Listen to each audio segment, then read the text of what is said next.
100 बार गढ़ा की तब नगी हुआ वो भी शख्स जेके भी असांजा आर्टिस्ट आहिनि मोतबर दोस्त आहिनि बेहतरीन दोस्त आहिनि राइटर आहिनि डायरेक्टर आहिनि असांजा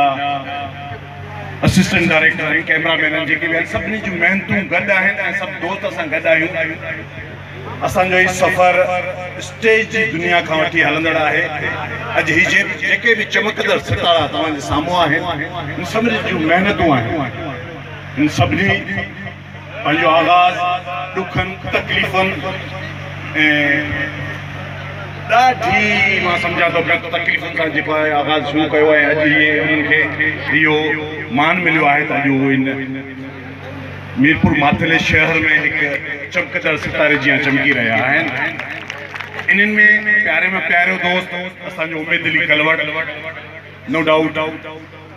बेहतरीन अदाकार सोनो डायरेक्टर हर दिल अज़ीज़ शख्सियत इन जे बारे में मां एतिरो ई चवंदुसि त उमेद अली कलवड़ सां जेके भी मुझ मुलाकातूं थियूं उहे यादगार आहिनि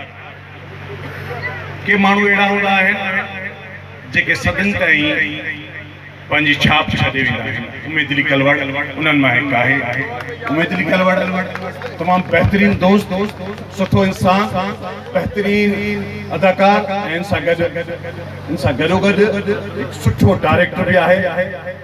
मां Mirpur Mathelo artist welfare trust जे